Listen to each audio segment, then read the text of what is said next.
আমরা আজকে যে বিষয়ের জন্য এসেছি এটা হলো শাহাদাত হোসেন শ্যামল নামে এক যুবক সহ তার বন্ধুরা মিলে মুন্সিগঞ্জের বেড়াতে গিয়েছিলেন এবং মুন্সিগঞ্জ থেকে ফিরে আসার পথে মুন্সিগঞ্জের সিরাজদি এলাকায় টহল পুলিশ তাদেরকে সিগন্যাল দেয় এবং তারা ওখানে দাঁড়ায় এবং দাঁড়ানোর সাথে সাথে কোনো কিছু বোঝা ওঠার আগেই এই শাহাদাত হোসেন শ্যামলকে টহল পুলিশের একজন গুলি করে এবং এই ঘটনা তখন পরবর্তীতে আমাদের যে প্রিন্ট মিডিয়া ইলেকট্রনিক্স মিডিয়ায় এসেছে এবং আমরা এই প্রিন্ট মিডিয়া এবং ইলেকট্রনিক্স মিডিয়ার এই পেপার কাটিংগুলো বা এই নিউজগুলো আমরা সংগ্রহ করি।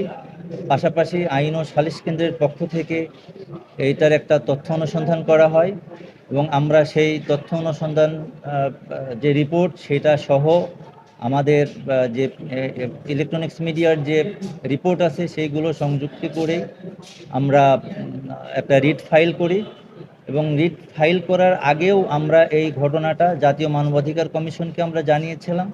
তারাও তাদের নিজস্ব যে ক্যাপাসিটি আছে সেই ক্যাপাসিটি দিয়ে তদন্ত করেছে এবং আমরা এই রিট ফাইল করার পরে আমরা আজকে সহ গত 2 দিন আমরা এইটার হিয়ারিং করেছি এবং এই রিটটা আমরা একটা টিম হিসেবে আমরা যারা আছি সবাই ফাইল করেছি। আমাদের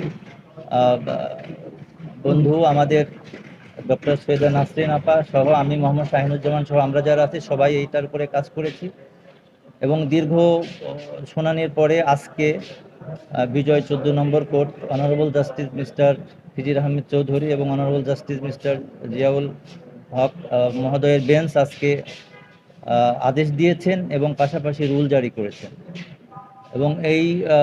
এবং পাশাপাশি এই ভিকটিমকে 5 লক্ষ টাকার ক্ষতিপূরণ কেন দেওয়া হবে না সেটাও জানতে চেয়েছেন।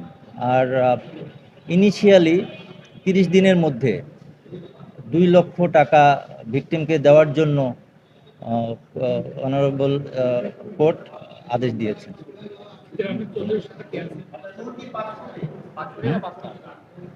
রুল আমরা 5 কোটি টাকার আমরা দেওয়া হবে না, হ্যাঁ 2 লাখ টাকা ইনিশিয়ালি দেওয়ার জন্য দিয়েছেন আর কি। ঠিক আছে না, এই ঘটনাটা তো 2019 সালের ঘটনা। তখন এইটা বিভিন্নভাবে আমরা চেষ্টা করেছি যাতে এই পুলিশ সদস্যদের বিরুদ্ধে আইনগতভাবে পদক্ষেপ নেওয়া হয় এবং এই জন্য আমরা বিভিন্ন দপ্তরে আমরা চিঠি দিয়েছি। পাশাপাশি আমরা জাতীয় মানবাধিকার কমিশনে আমরা এই ঘটনার যেন সুষ্ঠু বিচার এবং তদন্ত করে যেন আইনগত পদক্ষেপ তারা নেয় সেই জন্যও কিন্তু আমরা বলেছিলাম তাদেরকে। কিন্তু তারা জাতীয় মানবাধিকার কমিশন কিন্তু এই ঘটনার প্রাথমিক একটা সত্যতা পেয়েছে এবং এটা পাওয়ার পরে প্রাথমিকভাবে তারাও কিন্তু একটা সরকারের প্রতি একটা আদেশ দিয়েছিল যে যেন এই ভিকটিমকে 2 লক্ষ টাকার দেওয়া হয়। কিন্তু পরবর্তীতে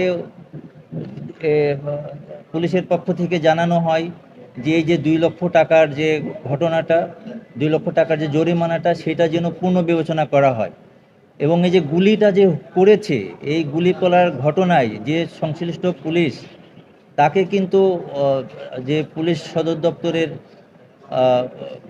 তদন্তে যে উঠে এসেছে এবং তাকে আমাদের এই ভিকটিমকে কোনো ক্ষতিপূরণ না দিয়ে বরং এর নামে মামলা করেছে। পাশাপাশি যে পুলিশ সদস্য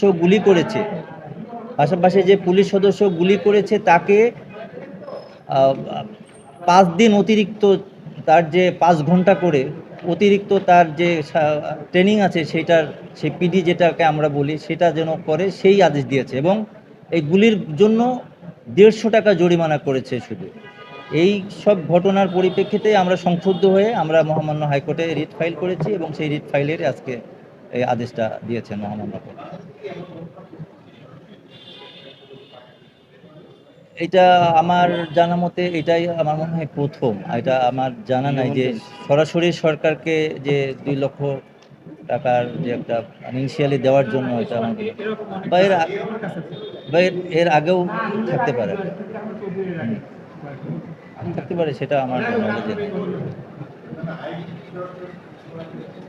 হুম, ঠিক ধন্যবাদ।